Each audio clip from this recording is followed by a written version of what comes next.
So let's talk about the image of God. Давайте поговорим об образе и подобии Божьем. And this talk is going to be actually there's not a lot of science in this talk at all. На самом деле, сейчас я уже не буду говорить о науке практически ничего. But because we're talking about humanity tonight, I think it's important to talk about this subject in Genesis.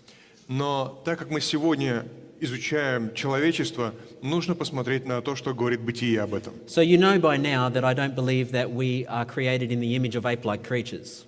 Вы должны уже понимать, что я не верю, что мы созданы по образу и подобию человекоподобных существ. And the so-called ape men, that's a completely different issue. Так называемые обезьянообразные люди – это совершенно другой вопрос. There are many people who believe in human evolution and ape-like creatures. Есть многие люди, которые верят в эволюцию человека и в человекообразных обезьян. And there's been a massive search for the missing links. И они проводят множество времени, пытаясь найти промежуточное звено. And some of you may have seen charts of hominid skulls. И, возможно, вы видели изображения, на которых сравниваются черепа гоминидов. And evolutionary scientists would say these skulls show that there are progressions between humans and ape-like creatures. И эволюционисты смотрят на эти черепа и говорят, что между человекообразными обезьянами и человеком есть определенная прогрессия. That's an interpretation of the evidence. Это всего лишь то, как они понимают те свидетельства, которые мы имеем. There are four types of skulls on those charts that you end up seeing. На этих изображениях обычно 4 типа черепов. There's living human skulls, Череп современного живого человека, extinct human skulls, тех людей, которые уже вымерли, living ape skulls, череп обезьяны, которые сегодня живут, and extinct ape skulls. и череп обезьян, которые вымерли. And that's what we see on those charts. Это все, что мы видим на этих изображениях. We interpret those charts differently. Мы по-разному понимаем эти изображения. And it's because of our worldview. И все это происходит из-за того, что у нас разное But мировоззрение. actually what we see on those charts and the observations of those skulls actually confirms more about what the creationists are saying. Но на самом деле то, что мы видим на этих изображениях и в окружающем мире, еще больше подтверждает библейскую историю. And I just want to give you one example. Один лишь пример приведу вам. Some of you may have heard the name Lucy. Lucy. Я думаю, что некоторые из вас слышали имя Люси или Люся. Lucy is otherwise known as, I don't know if you can say this, Australopithecus. Люси – это так называемый австралопитек. And it is a transitional form in the evolutionary mindset. Эволюционисты считают, что это промежуточное звено. If you look at the bones that are available for Lucy, Если вы посмотрите на те кости, которые мы имеем сегодня от Люси оставшиеся, there's a lot missing. есть много костей, которых нету просто. It's actually pretty easy when you look at a skull to determine whether it's a human or an ape. На самом деле, если посмотреть на череп, довольно просто отличить череп обезьяны от черепа человека. If it has a nose bridge that you can hang a pair of glasses on, Если есть нос, на котором можно повесить очки, it's human. то это человеческий череп. And both skulls have different capacities for the brain. И в том и в другом черепе разные полости, разные размеры полости для черепа. So it's pretty easy when you're looking at those charts to look at ape or human. Поэтому можно смотреть на изображение и видеть обезьяну и человека. The Lucy bones have the nose bridge missing. В черепе Люси нету носа. So we don't know whether it's there or not. Поэтому нам неизвестно, был ли у нее такая вот переносица или не было. But of the bones that are there, Но из тех костей, которые есть, you can see that they conform to an ape. мы видим, что они полностью соответствуют костям обезьяны. A human pelvic bone, Человеческий таз is curved in a way that it allows our feet to go in front of each other when we walk. таким образом устроен, что наши ноги при передвижении идут одна перед другой. whereas an ape's is shaped in a way that its legs will go straight down and it'll walk like this. Ноги обезьяны при этом так устроены, что она ходила бы вот так. These are all the features that you see on Australopithecus. Это вы такое увидите в австралопитеке. There is no piece of information suggesting that it should be a transitional form. Нету никакой наблюдаемой сегодня информации о том, что есть промежуточное какое-то звено. Oh, except for footprints that were found. Кроме следов, которые нашли. 700 miles away. За 700 миль, за 1000 километров от этого скелета. How they put those two things together, I'll never know. Как они вообще связывают этот скелет и следы за 1000 километров, я никогда не узнаю. See, it's interpretation of the evidence.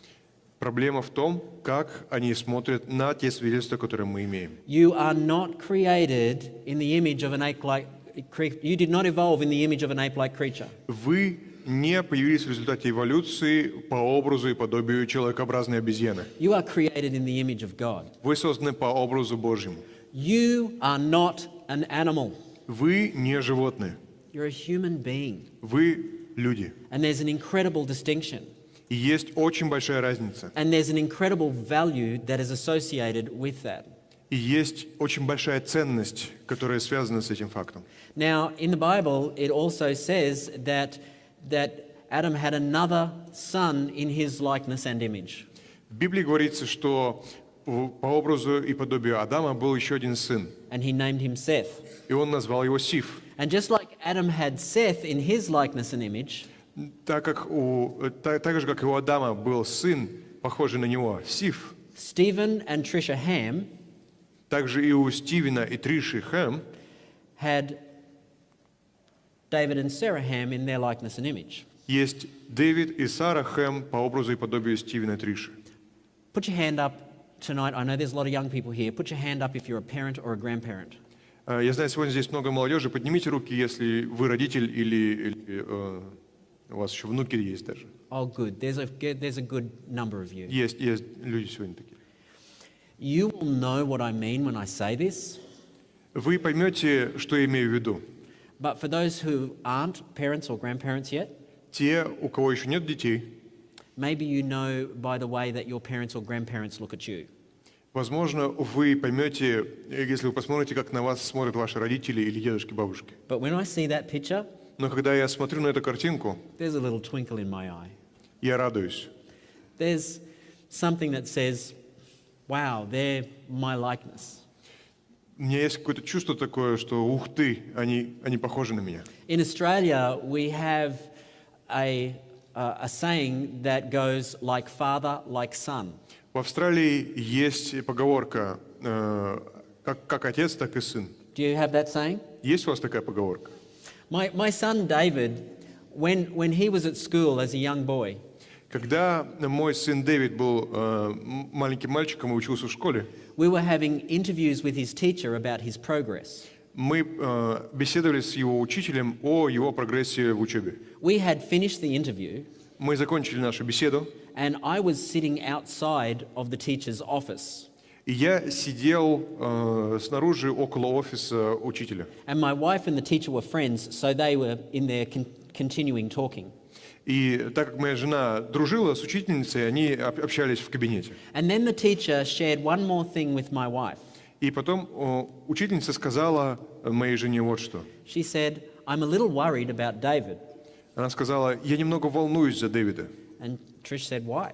И Триша сказала, почему? And she said, because sometimes I'm teaching the class and David looks really worried and stressed.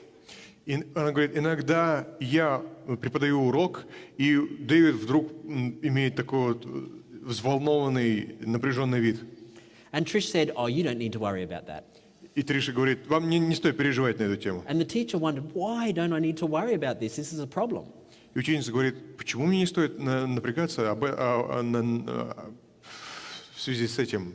Мне кажется, это проблема. And Trish just turned around and pointed to me sitting on the seat outside the room.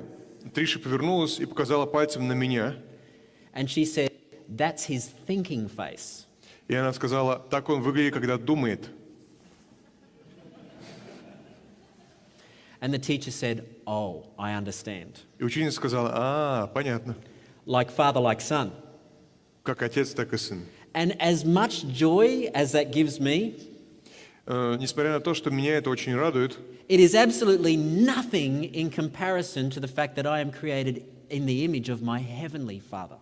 это вообще ничто по сравнению с тем фактом, что я создан по образу и подобию моего небесного Отца. So if it's that magnificent, И поэтому, если это действительно так, and if we're not evolved ape creatures, если мы не просто эволюционирующие человекообразные обезьяны, we should understand what it means. нам нужно понимать, что это означает. And we should understand what value it holds. И нам нужно понимать, какую ценность это несет. And we should understand how our worldview makes a big difference in this issue. И нам нужно понимать, как наше мировоззрение влияет на эту проблему. So because of all of that, Из-за всего, что я только что сказал, I'm about to give you an exam. я дам вам пример. You okay with that? Готовы? We're going to take a test. Сейчас небольшой опыт проведем. What I'm going to do is I'm going to show 4 pictures up on this screen. Я покажу вам сейчас 4 картинки, And I want you to answer this question. и я хочу, чтобы вы ответили на мой вопрос. If you saw your house burning down, Если бы ваш дом сгорал и уже рушился,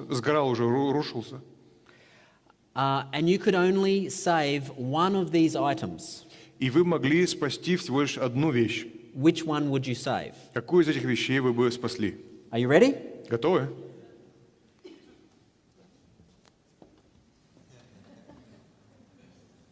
Which one? Какую?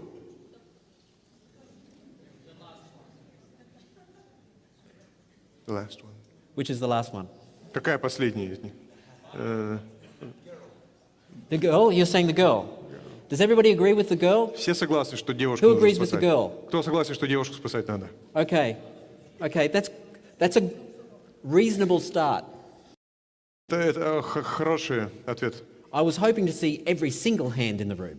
Я надеялся, что все руки сейчас поднимут. But it's okay. Но ничего страшного. The girl, yes, the girl. Да, именно девушка. That says that you believe that the girl is more valuable than any other picture on that screen. Это говорит о том, что вы понимаете, что у этой девушки больше ценность, чем у всех других вещей здесь изображенных. But why? Но почему? You see, I believe you and agree with you. И я согласен с вами на самом деле. And actually, many people would agree on this issue, creationists and evolutionists. И на самом деле многие и люди, и придерживающиеся и креационизма, и эволюции, они согласились бы с вами. Many Christians and non-Christians would agree about this, wouldn't we? И христиане, и нехристиане согласны были бы с вами. But why? Но почему? See, if we believe that all of these pictures are just combinations of rearranged molecules, Если мы верим, что на каждой из этих картинок изображен просто набор молекул, that this is random chance evolutionary processes, возникшие в результате случайных эволюционных процессов, why should one rearrangement of molecules be any more important than another rearrangement of molecules? почему один набор молекул должен быть более ценным, чем другой набор молекул? Your worldview, your presuppositions will determine your ethics. Ваше мировоззрение, предпосылки, из которых вы исходите, определяют ваши взгляды на этику. Let's take this a little bit further. Давайте продолжим наш опыт. By the way, I'm not saying that evolutionists have bad ethics. Я не говорю, что у эволюционистов есть проблемы с этикой. I'm just saying they have no basis for good ones. Я просто хочу сказать, заявить, что у них нет основания для того, чтобы иметь хорошую этику. We have a basis. А у нас основания есть. But what is it? Но на чем оно основывается? You see, here's what I want to do. I want to ask you another question. Давайте я задам вам еще один вопрос. I'm going to show you 4 pictures. Покажу вам сейчас еще 4 картинки. I want you to tell me which of these pictures is most important. И вы мне скажете, какая из этих картинок более важна. It's actually a little bit of a trick question. На самом деле, это такой вопрос-ловушка. Are you ready? Готовы?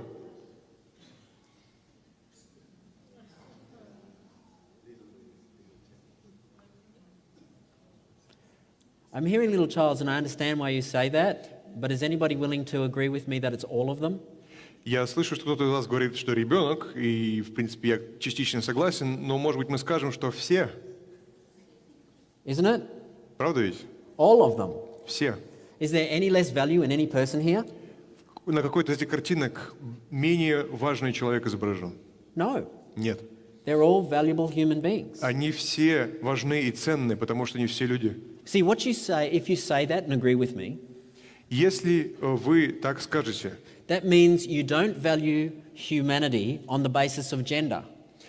то я пойму, что вы не основываете ценность человека на его поле, то есть мужчина или женщина. And you don't value humanity on the basis of age. И вы не основываете ценность человека на том, какой возраст у человека. And you don't value humanity on the basis of skin shade or ethnic group. И вы не основываете ценность человека на том, какого цвета или оттенка у него кожа, или какой нации он принадлежит. You don't even value humanity on the basis of their religion. Вы также не оцениваете ценность человека на основании их религии. But why? Но почему же? Same question, next pictures. Тот же самый вопрос, следующие 4 картинки. We'll have to, yeah. Do you agree with me that they're all valued equally? Согласны ли вы, что ценность у них у всех одинаковая? Because that would mean then that you don't value humanity on the basis of their contribution to society. Это значит, что вы не основываете ценность человека на том вкладе, который он вносит в наше общество. And in fact, I think we often devalue the opportunity to serve others. И я думаю, что мы даже не ценим часто нашу возможность послужить другому человеку. What about this picture? Что насчет этой картинки? I hope you agree with me that we don't value humanity on the basis of their status in society. Здесь изображены люди из Индии разных каст, низшая каста, высшая каста. И он говорит, что я думаю, что вы не основываете ценность человека на их социальном статусе. And last one. И последняя картинка. What about this picture?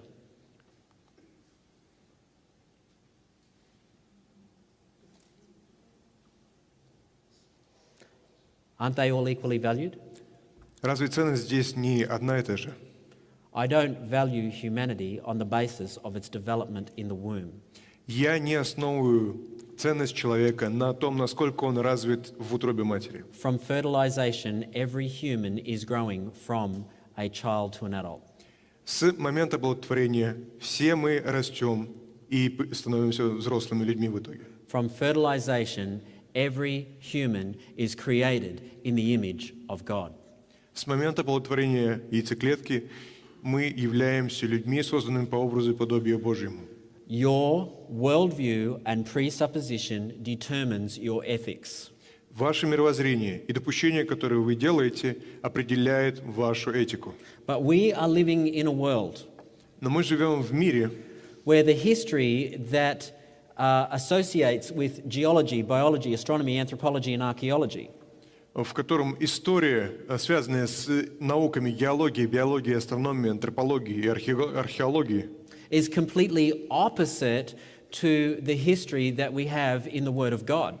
то есть взгляд на историю от атеистов, он противоречит той истории, которая записана в Библии. It's a history that says we are just rearranged stardust.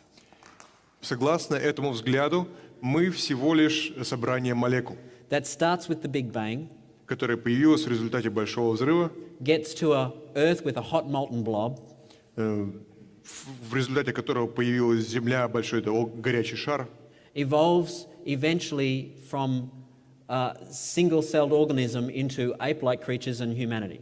на который одноклеточный организм развивается и становится человекоподобным, потом существом, а потом человеком. What's the basis of human value there? На чем же мы основываем человеческую ценность тогда? How does that worldview give us a right value for humanity? Как мы можем исходить из этого мировоззрения и находить ценность в человечестве? At the time of before the Second World War, Примерно перед Второй мировой войной there was an evolutionary philosopher. His name was Ernst Haeckel, жил философ-эволюционист. and he, on the basis of his evolutionary beliefs, Звали его Хекель, и он на основании своих взглядов на эволюцию wrote about his idea of the value of human life.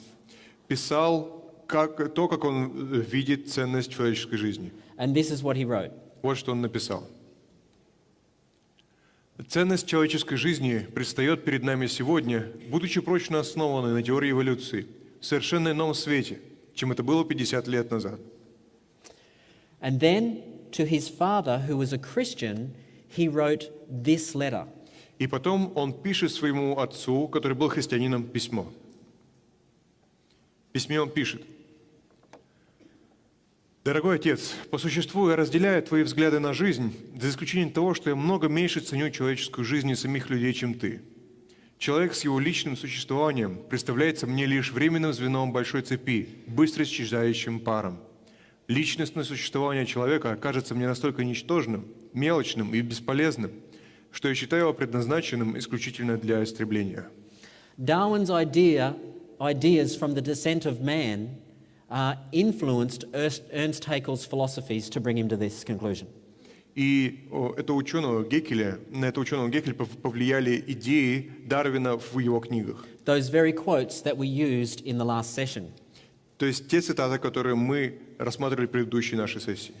Around the same time in America, Примерно в это же время в Америке, at the time around about the Second World War, перед Второй мировой войной, there was a lady by the name of Margaret Sanger.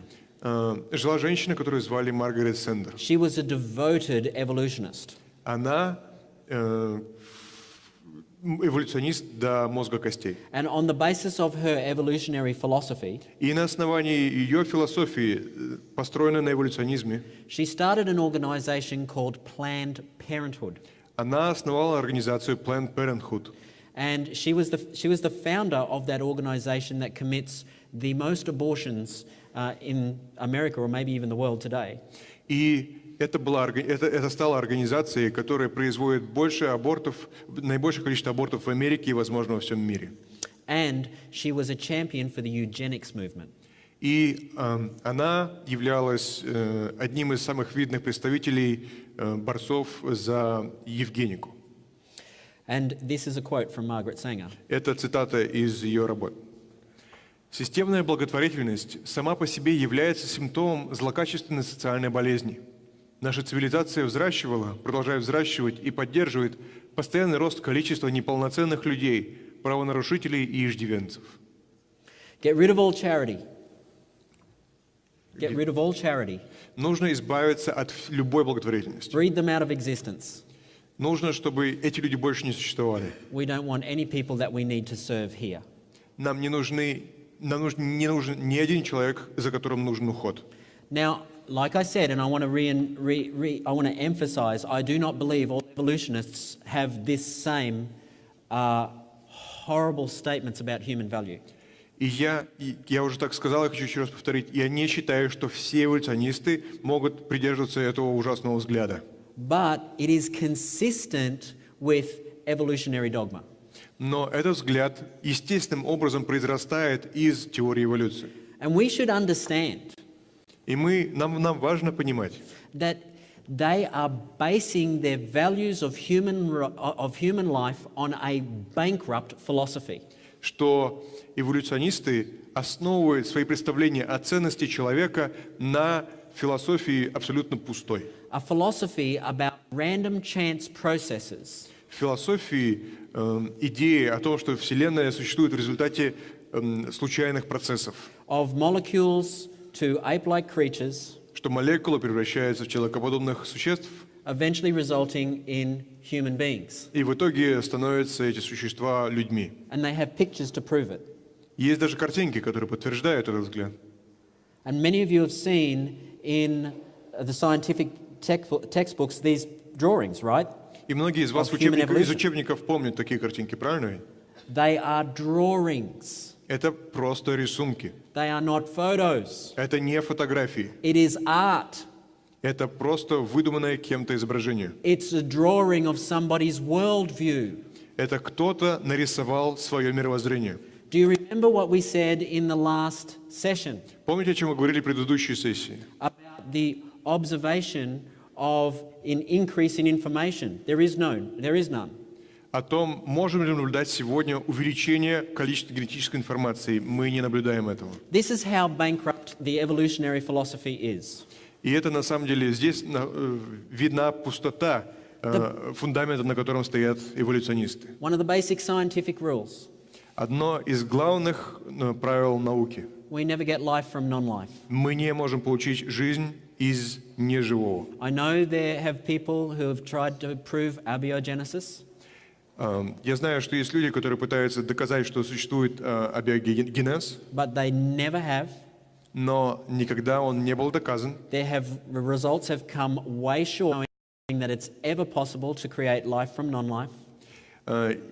Проводились какие-то опыты, но их результаты не похожи, ни в какое сравнение не идут с полным подтверждением реальности создания жизни из неживого. The scientific fact remains. Это правило науки до сих пор действует. You cannot get life from non-life. Вы не можете создать жизнь из неживого вещества. And there is no known observable process by which we see information increasing in the genome. И мы не наблюдаем сегодня процессов, которые приводят к увеличению генетической информации. Now, most evolutionists today steer way clear about talking about abiogenesis. И большинство ученых, эволюционистов сегодня не заговаривают об абиогенезе. And they say, oh, evolution has nothing to do with the start of life. И они говорят, что теория эволюции не соотносится с теориями о появлении жизни. The progression of life in evolution. В эволюции мы рассматриваем только развитие жизни. But I will always say, но я буду повторять это всегда. If it can't start, it can't proceed.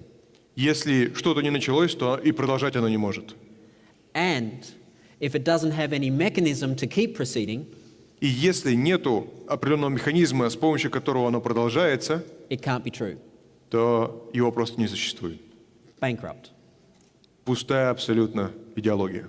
This is the philosophy by which many people are basing their value of humanity upon. Это та философия, на которой большинство людей основывает свой взгляд на ценность человека. So let's leave that behind. Поэтому давайте закончим с этим. For a moment, and let's look at what God's word says. И посмотрим на секунду, что нам говорит Божье Слово. And we'll read from Genesis 1. Мы будем читать из 1 главы книги Бытия. «И сказал Бог: сотворим человека по образу нашему и подобию нашему, и да владычествуют они над рыбами морскими, и над птицами небесными, и над зверями, и над скотом, и над всей землею, и над всеми гадами, пресмыкающимися по земле. И сотворил Бог человека по образу своему, по образу Божьему сотворил его, мужчину и женщину сотворил их. И благословил их Бог, и сказал им Бог: плодитесь и размножайтесь, и наполняйте землю, и обладайте ею, и владычествуйте над рыбами морскими, и над зверями, и над птицами небесными, и над всяким скотом, и над всею землею, и над всяким животным, пресмыкающимся по земле». Firstly, we should notice that if we look at the text of whole of Genesis chapter 1, Если нам нужно понимать, что если мы посмотрим на весь текст первой главы книги Бытия, more space is given to the creation of human beings than any other part of creation. то мы увидим, что гораздо больше внимания уделяется сотворению человека, чем сотворению всего остального. And there's an amazing aspect within the language. И если мы посмотрим на формулировки, которые там используются, мы увидим нечто особенное. You see, God says that He created man in His image. Whoops. Бог говорит, что Он создал человека по образу Божьему.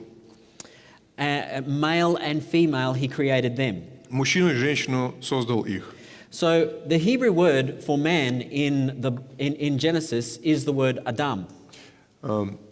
Слово на иврите, которое означает мужчину, здесь на иврите звучит как Адам. It actually means man or mankind, or it's the name Adam. Буквально перевод «человек» или «человечество» или имя Адам. This same word is used in Genesis 6, where God sees the sin of mankind is great. И это же слово используется в 6 главе книги Бытия, когда Бог говорит, что грех всего человечества велик. And He's talking about all of mankind. И Он говорит о всех людях.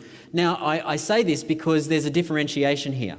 И я упоминаю это, потому что здесь есть разница. There's two different words used after that. Есть два других слова, которые используются после этого слова. He then says male and female, he created them. Потом там говорится, что мужчину и женщину сотворил их. Male and female are subcategories of mankind. Мужчина и женщина – это подкатегории термина «человек». The Hebrew word for male, zakar. The Hebrew word for female, nikevah. Слово, которое означает «мужчина» – «закар», слово, которое означает «женщина» – «некиба». And so why am I saying this? Зачем я говорю вам это сейчас? Because God has just talked about everything else that He has made. Потому что Бог уже упомянул все, что Он создал. And He's saying, I created mankind in my image. И Он говорит, что я создал человека по образу своему. The differentiation of who is created in God's image is not male created in God's image and not female. Разница здесь не в том, что мужчина создан по образу Божьему, а женщина нет. It's all of mankind created in God's image, both male and female. Все человечество, то есть первое слово, весь человек создан по образу и подобию Божьему, и мужчина, и женщина. The distinction in being image bearers is not a distinction between male and female. То есть не мужчина или женщина является образом Божьим, а оба. It's the distinction between mankind and every other creature in creation. То есть образом Божьим является человечество, а не остальное творение. The text makes a very important consideration. Очень важную вещь нам говорит этот текст. Both male and female, as far as human value, are equally valued because we are both created in the image of God as mankind.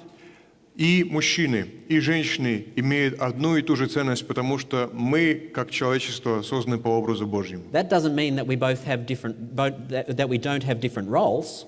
Это не значит, что у нас роль одна и та же. We do have different roles to play. Роли у нас разные, that complement each other. которые друг с другом хорошо сосуществуют. But it's not our roles that determine our value. Но ценность наша определяется не ролью, которую мы выполняем. Being created in the image of God determines our value. Ценность наша основывается на том, что мы созданы по образу Божьему. It's an incredible honor to be created in the image of God. Это невероятная честь быть созданными по образу Божьему. And the text says you are not an animal. И в этом тексте говорится, что мы не животные. That's why we see laws like this in Exodus. Поэтому мы видим такие вот законы в книге «Исход». Не делай себе кумира и никакого изображения того, что на небе вверху, и того, что на земле внизу, и что в воде ниже земли. Why would you create something to worship when you have already been given the pinnacle value in all creation? Зачем вам делать что-то, чему вы будете поклоняться, если ваша ценность выше, чем ценность всего творения остального? No. In fact, this is what theologian Anthony Hoekema has to say about this. Вот что говорит богослов Хокема об этом. Бог против того, чтобы его творения изображали его, поскольку он уже создал образ самого себя, образ живого, динамичного, говорящего с нами Бога. That's a great statement. Это отличная формулировка. We are a walking, talking, created in the image of God. Мы живые, дышащие образы Божьи. So I want to know a little bit more about what that means. Давайте немножко подробнее рассмотрим, что это означает.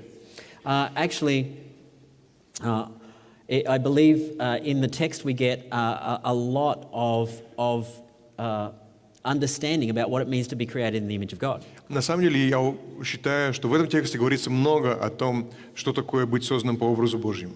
God gives us some commands. Бог дает нам определенные повеления. And He expects us to have the responsibility to be able to carry them out.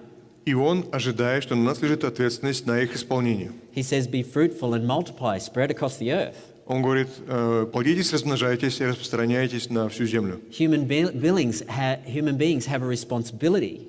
У нас, как у людей, есть ответственность перед Богом. The ability to use our reason. И использовать наш разум. And as you read through scriptures, we see the character of God that is actually shared with us. И мы читаем Библию, и мы видим, что характер Божий похож на наш. Theologians call this the communicable character of God. И богословы называют это передачей характеристик от Бога. God is love. Бог есть любовь. We are capable of love. Мы также похожим образом способны любить. God is just. Бог справедлив. We are capable of justice. Мы можем справедливо судить. God is gracious. Бог милостив. We are capable of grace. Мы можем оказывать милость другим. Mercy. Бог благодатен. Forgiveness. Бог прощающий. And I could go on. И я могу продолжать. Yes, sure, there are things about God that are only in God. Да, есть качества, которые присущи только одному лишь Богу. Only God is self-existent. Только Бог существует независимо от чего-либо. We have a start date, a commencement date. У нас есть время, до которого у нас не было, с которого мы начинаемся. But it's the very character of God shared with humanity that really shows His image in us. Но через то, что мы унаследовали какие-то черты характера Божьего, мы видим, что мы созданы по образу и подобию Его. But something changed around. Но что-то изменилось. You see, in Genesis 1, we are told that we are created in the image and likeness of God. В первой главе книги Бытия мы читаем, что мы созданы по образу и подобию Божьему. But those words are changed around when we read Genesis 5.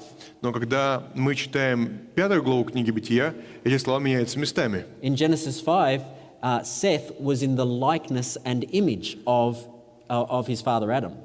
Мы читаем, что в пятой главе книги Бытия Сиф был по подобию своему, по подобию и по образу Адаму. And I can't say this for sure, but I believe there's a reason. И я не уверен на 100%, но я считаю, что была причина этому. There's something different about what Adam has passed on to Seth compared to what God has given to us. Есть разница в том, что Адам передал Сифу, и в том, что Бог передал нам. And that's because Adam had Seth after Genesis 3. И это из-за того, что Бог сказал в 3 главе книги Бытия. What happened after Genesis 3? Что случилось в 3 главе книги Бытия? Sin came into the world. Грех пришел в этот мир. And we are all sinners now. We're inheriting sin. Мы все грешники теперь. Мы наследуем грех от наших родителей. But even as fallen creatures, Но даже несмотря на то, что мы падшие существа, God still sees human value at the highest level. Бог все равно ценность человеческую возносит превыше других ценностей. When Noah and his family come off the ark, Когда Ной и его семья сходят с ковчега, we see this. мы следующий текст видим.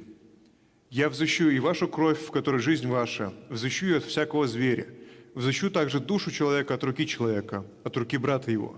Кто прольет кровь человеческую, того кровь прольется рукою человека, ибо человек создан по образу Божью». The highest punishment for the murder of the highest value. То есть наивысшее наказание за наивысшее преступление, убийство. And in the New Testament, James gives us a great warning about the way that we even use our tongues. И в Новом Завете Иаков дает нам предупреждение о том, как мы пользуемся нашим языком. This is what he says about how we use our tongues. Вот он, как он описывает то, как мы пользуемся нашим языком.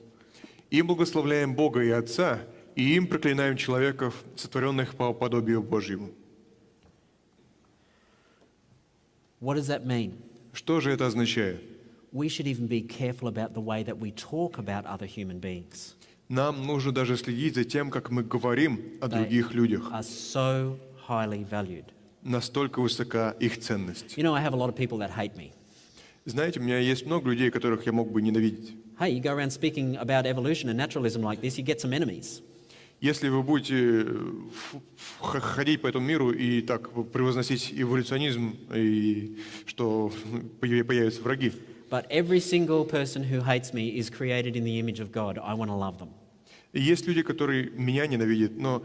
I'm sorry. Every single person who hates me is created in the image of God. Therefore, I want to love them. Но все, кто ненавидит меня, созданы по образу и подобию Божьему, поэтому я буду их любить. This understanding, this worldview makes a difference. Это мировоззрение меняет все. So let's really quickly look at a history. But before I do, I want to see this beautiful photo. Давайте посмотрим на историю, но прежде чем мы начнем, сначала посмотрим на эту фотографию. And we look at this baby and we think, oh, beautiful, created in the image of God. Мы смотрим на этого ребенка и думаем, «О, чудесно, создан по образу Божьему». But does that mean it's good? Значит ли это, что это хорошо? No. Нет. In sin, my mother conceived me. Значит ли это, что он безгрешен? Нет. В грехе мама моя родила меня. Even though we're of the highest value, Несмотря на то, что ценность у нас наивысшая, we are born in sin. мы рождены в грехе. And as that is the case, we have failed at being image bearers. И это из-за того, что мы не смогли нести образ Божий в себе.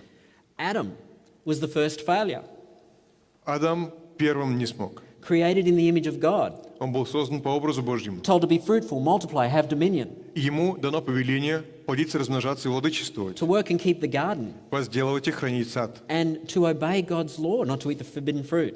и слушаться Слова Божьего и не есть запретного плода. He was to worship God, obey and glorify Him, and spread that across the whole earth.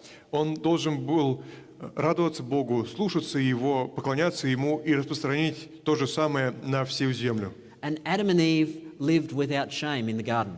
И Адам и Ева жили в Эдемском саду In fact- без смущения, без стыда. In fact, they were naked and not ashamed. Они были ноги и не стыдились. But as an image bearer, Adam failed.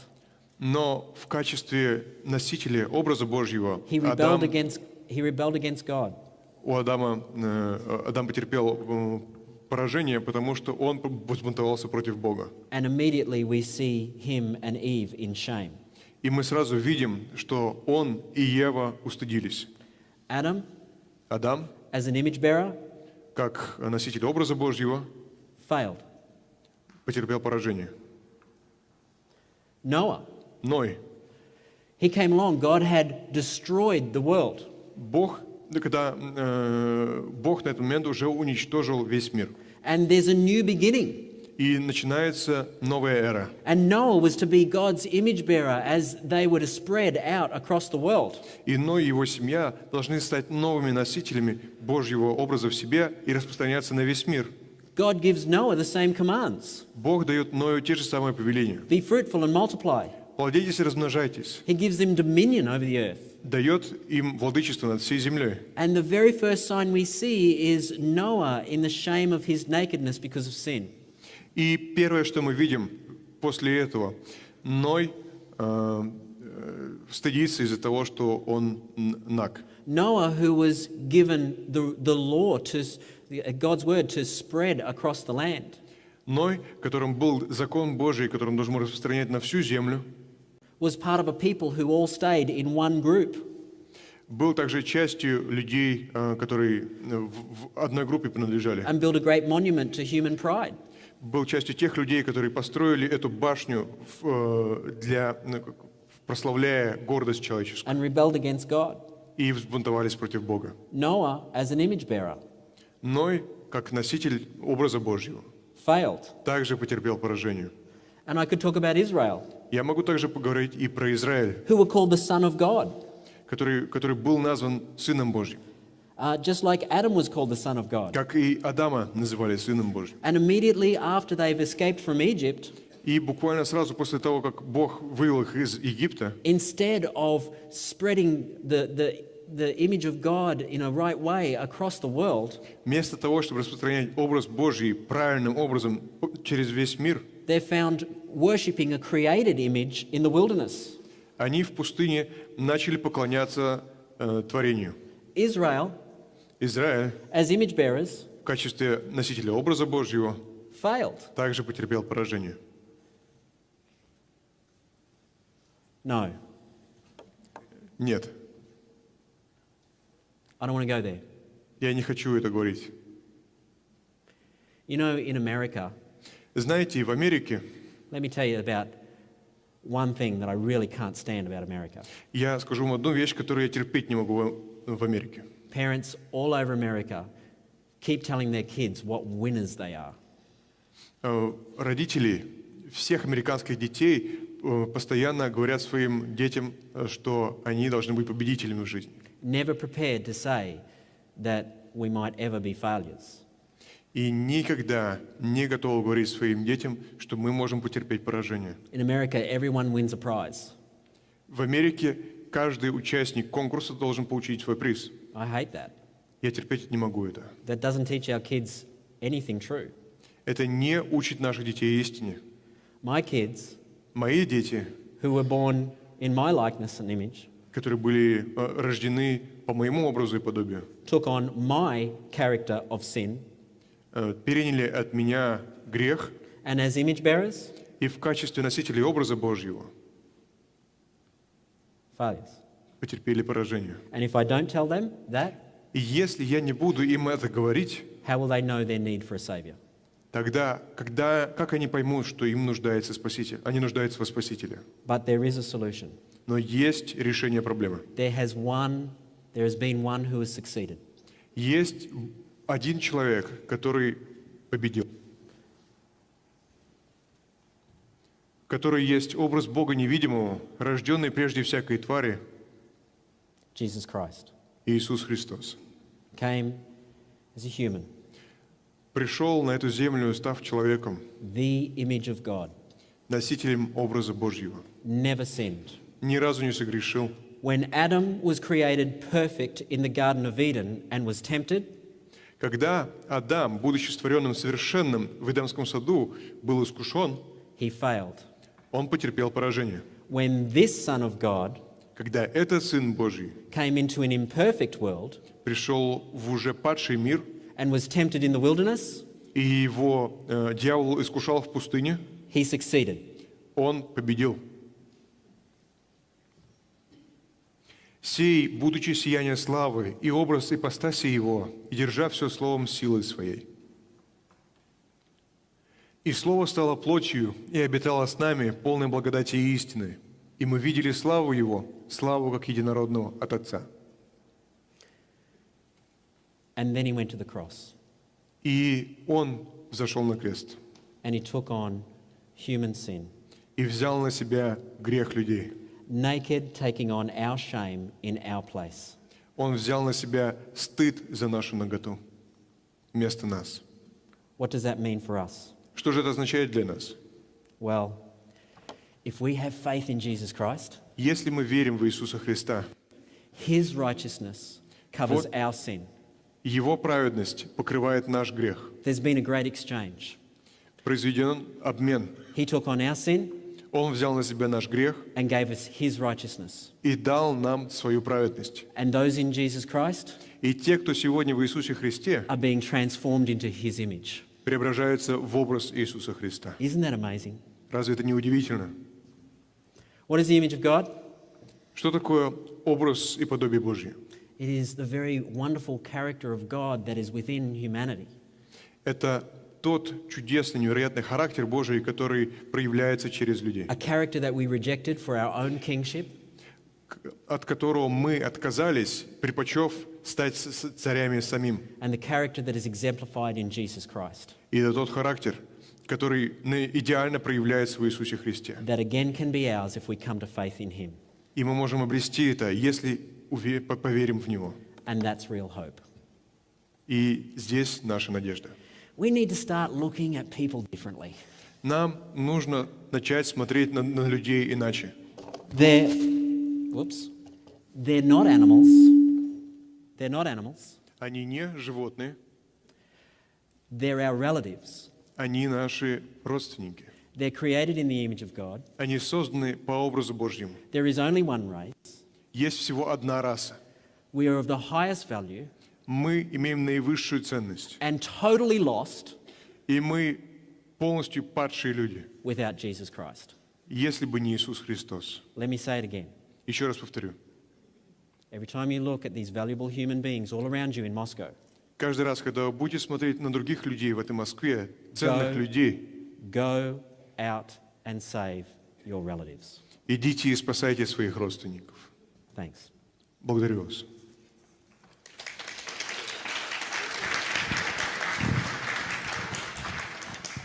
Большое спасибо, Стивен. У нас есть ряд вопросов. У нас есть достаточно времени для того, чтобы мы могли ответить на них. Продолжайте их присылать, пожалуйста.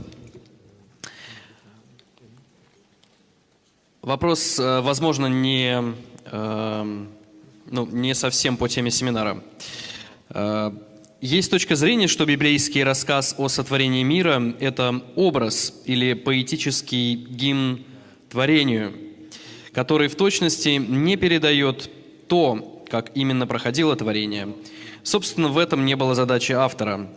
Также приводят слова о том, что у Бога один день как 1000 лет, чтобы подчеркнуть, что творение происходило не за астрономические 6 дней.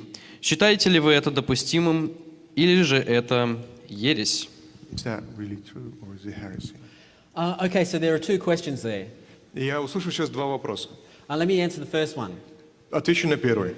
Is Genesis poetry? Является ли книга Бытия всего лишь поэзией? Absolutely not. Абсолютно нет. Neither is it the beginning of poetry. И также это и не то, что в будущем становится поэзией. What some people try to do is split off Genesis 1 to 11 from 12 to 50. Некоторые люди пытаются разделить книгу Бытия на две части, с 1 по 11 главу и с 12 и дальше. There's a few good reasons as to why you can't do that. Есть несколько причин, почему это нельзя сделать. And these people are willing to believe 12 to 50 is a historical narrative and first 11 chapters are not. И эти люди утверждают, что с 12 главы до конца исторически реальная история происходила, а с 1 по 11 не история. There is a uniqueness about the first 11 chapters. Первые 11 глав действительно уникальны сами по себе. But it's to do with the subject they're dealing with, not to do with the genre of the text. Но они уникальны из-за того, о чем там говорится, а не из-за жанра, к которому они относятся. There are connectors throughout Genesis to connect every chapter in Genesis together. Есть вещи, есть определенные места в тексте, которые соединяют разные части книги Бытия в единое целое. It's a Hebrew form called the Toledot. Это еврейский прием, который называется толедот. You'll read it when you read the text saying, and these are the generations of. И вы можете увидеть это, когда вы читаете, что сии есть поколение того-то. And so you get one in chapter 2. Мы во второй главе видим эту формулировку. The book of the generations of the heavens and earth. Поколение небес и земли. In chapter 5. В пятой главе. The generations of Adam. Поколение Адама. And then you get about another 8 or so throughout the chapters. И мы видим еще около 8 таких же дальше. These are connectors that connect all of Genesis together. Это те части, которые скрепляют всю книгу Бытия в единое целое. As one complete book of the Bible. В единую целую книгу, часть Библии. If you look at the actual text, если вы обратите внимание на сам текст, you'll find that it. If you look at the Hebrew grammar in the text, если вы обратите внимание на грамматику иврита, the Hebrew grammar points to it being historical narrative. Вы поймете, что грамматика таким образом там устроена, что говорится о реально исторических событиях. There are some characteristics of Hebrew narrative that are completely different to the characteristics that you see in Hebrew poetry. Есть определенные характеристики у этого текста, которые мы обычно встречаем в поэзии еврейской. A great example of Hebrew poetry, by the way, is if you read the Psalms. И отличные примеры еврейской поэзии мы находим в псалмах. So there is constructions of the Hebrew language. Есть определенные конструкции, формулировки в иврите. One of the constructions is called in Hebrew vav consecutive. И есть одна определенная конструкция. You might read it when you read in chapter 1. Вы можете ее. When you read it in chapter 1. Вы можете ее встретить в первой главе. And it reads like this: And God said. И звучит она так: и сказал Бог. Or and God did. Или и сделал Бог. So, and God said, let there be light. И сказал Бог, да будет свет. They are sequential statements pulling the whole chapter together. Это следующие друг за другом заявления, которые складывают главу в единое целое. Showing one action after another action in a historical setting. Рассказывают о действии за действием, которые реально происходили. This is a particular construction in Hebrew narrative.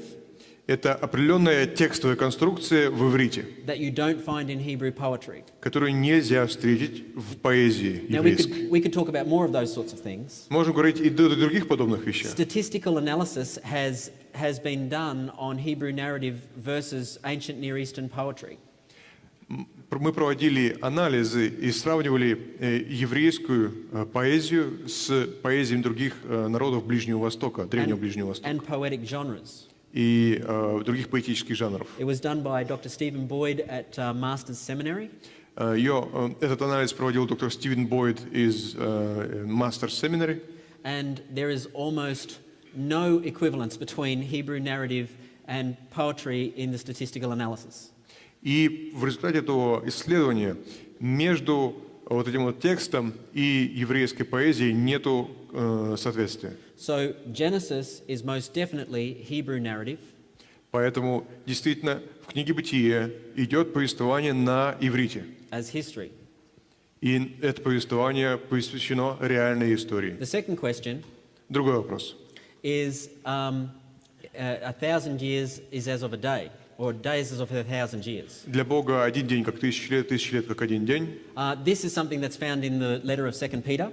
Это мы находим во втором послании Петра. And it's talking about a specific context. И там этот текст используется в определенном контексте. It's talking about the second coming of Christ. Это говорится лишь о втором пришествии Иисуса Христа. When will this happen?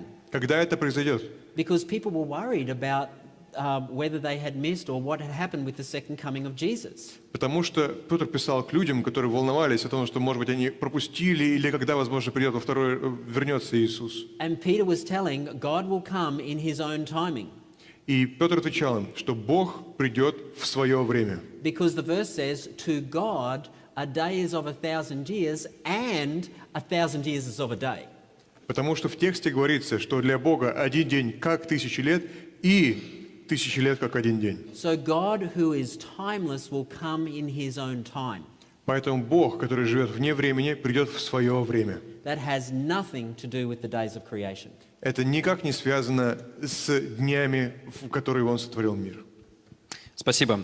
Вопрос из 6 главы книги «Бытие», 4 стих, в котором говорится: «В то время были на земле исполины, а особенно же с того времени, как сыны Божии стали входить к дочерям человеческим. И они стали рождать им. Это сильные издревле славные люди». Кто это? Сыны Божии и дочери человеческие. Oh yeah. Wow. Вау. These few verses in Genesis 6 are probably the hardest verses to understand in the whole of the book of Genesis. Эти несколько стихов в 6 главе книги Бытия, скорее, мне кажется, самые сложные для нашего понимания во всей книге. There's different understandings of what the sons of God means there. Есть разные версии того, что означает «сыны Божьи». As you see, the Son of God statement can relate to human beings. Возможно, это может относиться к просто человеческим существам. Israel was called the Son of God. Израиль был назван Сыном Божьим. It was spoken to Pharaoh. That description was spoken to Pharaoh. Эта формулировка была использована, когда Моисей с фараоном говорил. Adam was called the Son of God. Адам тоже назывался Сыном Божьим. So that can refer to human beings. Возможно, это относится к человеческим существам. But also, I believe it's in Job where it's likely angels are referred to the sons of God. Также мы в книге Иова встречаем, что ангелы называются сынами Божьими. And so, what does it mean there?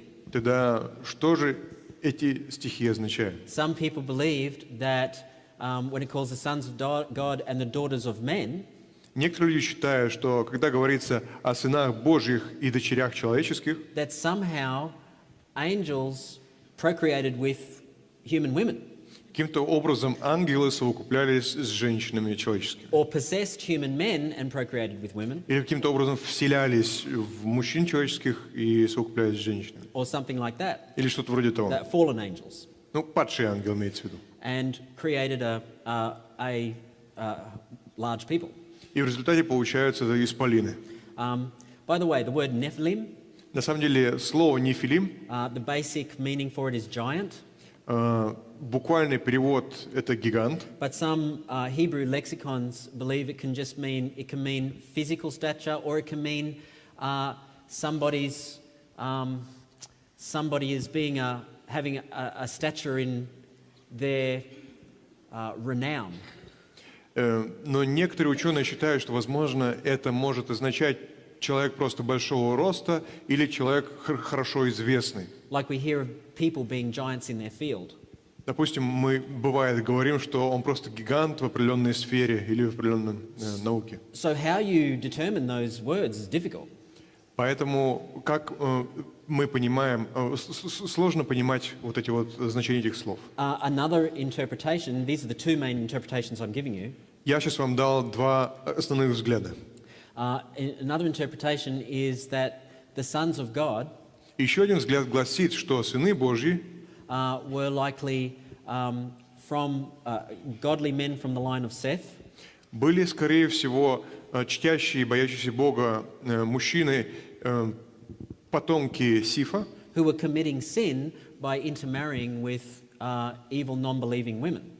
которые совершали грех тем, что они женились на неверующих женщинах. We certainly see later on King Solomon doing that sort of thing and it ending in great tragedy for Israel.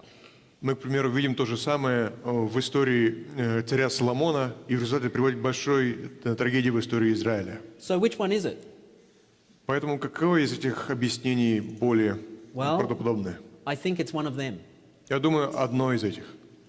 I'm sorry, I really don't know. Извините, я не знаю. That's the true statement, I really don't. И это правда, я правда не And I знаю. don't think anybody can be dogmatic about that issue. И я не думаю, что кто-то может наверняка утверждать. But one thing I do know, Но я знаю одну вещь точно. there certainly were some big people in the world in the Old Testament. В Ветхом Завете были большие люди. Goliath was a really tall man, Голиаф был очень-очень высоким человеком. Anak. And when the spies went into Canaan, they were scared because they saw big people. И когда лазутчики проникли в Ханаан, они испугались, потому что увидели там больших людей.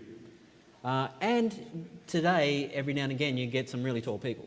И сегодня мы можем видеть довольно высоких людей тоже. So I really don't know, Знаете, на самом деле, я правда не знаю.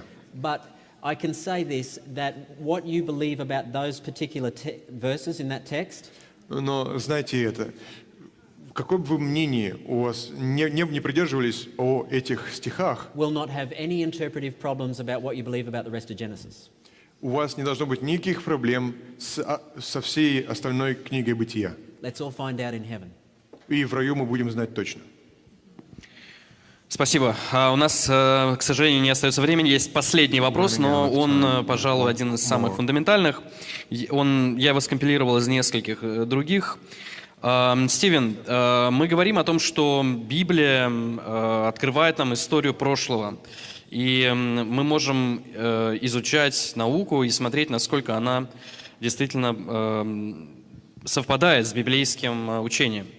Библия является историческим документом, но мы знаем, что также много других древних исторических документов существует сегодня, и в том числе в религиозном мире. Есть мнение, например, что вся литература древности пошла от индийской пачатантры. Есть книги вроде бы Вед, там есть вот Коран и другие древние книги. Почему мы можем доверять Библии? Почему Библия является авторитетом?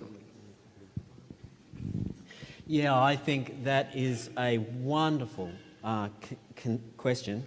Я думаю, что это просто прекрасный вопрос. And everybody should really explore that question. И я думаю, что все должны хорошенько над ним поразмыслить. I believe the Bible stands uniquely in its internal and external testimony. И я верю, что свидетельства, которые Библия имеет внутри себя и снаружи, уникальны. In fact, the oldest texts that some people believe the Bible was derived from На самом деле, наиболее ранние тексты, из которых люди, как правило, считают, произошла Библия, I don't believe the Bible was derived from them. я не считаю, что Библия действительно произошла от этих текстов. They're actually the ancient Near Eastern texts. Они на самом деле были написаны на Древнем Ближнем Востоке. So in the mid-1800s, В районе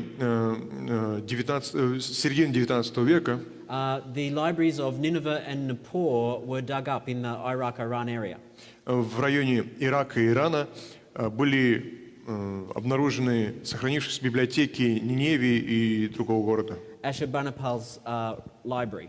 Это были библиотеки Ашурбанипала. And in these were found tablets, ancient tablets. И в этих библиотеках нашлись древние таблички.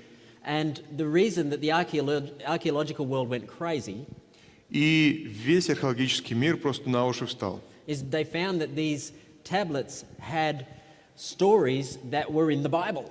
Потому что они обнаружили, что на этих табличках были записаны истории из Библии. Particularly the flood narrative. В частности, история того, как проходил потоп. And so they said that they believed that these tablets from the Babylonian epic and the Akkadian tablets. Считается, что эти таблички были написаны в Вавилоне. They believed that they were many years before Moses wrote the Pentateuch. И они были даже написаны за много лет до Пятикнижия Моисеева. So they would suggest that Genesis is a derivation from ancient Near Eastern literature. Поэтому некоторые ученые утверждают, что книга Бытия написана на основании древней литературы. But each literature should stand on its own merits. Но каждый памятник литературы нужно рассматривать отдельно. And the genre of those tablets is what the scholars call mythic narrative. И жанр, к которому относятся тексты на этих табличках, относится к мифическому жанру. The Hebrew in the Bible is historical narrative. Язык, которым написана Библия, иврит, это стиль иврита, относится к историческому реальному жанру. There are incredible differences in the texts. Есть большие расхождения между этими текстами. Let me just give you a few. Давайте приведу вам пару примеров. The ancient Near Eastern texts are polytheistic. В этих текстах мы находим, что богов много. The biblical text is monotheism. В Библии мы находим, что Бог один. The ancient text shows total immorality within the gods. В этих текстах мы находим очень аморальный характер богов. The biblical text shows a truly holy and pure God. В Библии мы находим святого и чистого Бога. The ancient Near East texts show that there was a higher power than the gods. It was magic. И в этих текстах мы находим, что над этими богами была еще более высокая сила, что-то вроде магии какой-то. In the Bible, God is absolutely sovereign. В Библии мы видим, что Бог является наивысшей силой. But here is a good one. Но вот еще что вам скажу. In the flood epic, in those flood epics, В том, как они описывают всемирный потоп, the ark is described and its shape is described. описывается ковчег и описывается его форма. For instance, in the Babylonian flood epic, В табличках из Вавилона, вот этих, that's called the Gilgamesh epic, которые называются эпики Гильгамеша, it'll be translated into Russian probably, and it's a good read. It's fun. я предполагаю, что они переведены на русский, почитайте обязательно. And the ark is a cube. Ковчег кубической формы. So the character who is Noah in that, Поэтому тот персонаж, который должен был бы быть Ноем, his name is Utnapishtim. его зовут Utnapishtim is his name. Утнапуштим. He takes people and animals onto this cube, into this cube. Он приводит людей и животных в этот куб, заводит. Have you ever put a cube on water full of turmoil and seen what happens? Вы когда-нибудь пытались взять кубик и положить его на воду, бурлящую, и посмотреть, что произойдет? There's not going to be survivors there. Ни одного выжившего не будет. The Bible stands alone in its scientific credibility of the shape and size of the ark. Касательно формы и размера ковчега, только Библия имеет полное соответствие с наукой. Over every single one of those flood epics. Ни один из этих текстов не соответствует научным The находкам. Bible stands alone in respect of how many copies of manuscripts we have of the Bible so early compared to its writing. Библия уникальна в том, сколько рукописных копий мы имеем по сравнению с другими текстами близко к моменту написания оригинала. The Bible stands alone in relation to its internal testimony about humanity and God. Библия уникальна в том, что она внутри себя свидетельствует постоянно о человеке и о Боге. The Bible stands alone in respect to its history of this physical world that we live in its scientific credibility. Библия уникальна в том, как она описывает историю физического мира, в котором мы живем, и как она подтверждается наукой. The Bible stands alone in respect to its fulfillment of prophecy. Библия уникальна в том, как в ней исполняется пророчество In Jesus Christ. в Иисусе Христе. The Bible stands alone in its consistency despite 40 different authors over many time periods. Библия уникальна в том, насколько текст един, несмотря на то, что был написан 40 авторов у него было и был написан на протяжении 1500 лет. The Bible stands alone. Библия уникальна. Спасибо большое, Стивен. Я думаю, это хорошее завершение для нашей конференции. Друзья, давайте поблагодарим Бога и поприветствуем нашего спикера. Еще раз поблагодарим его за это.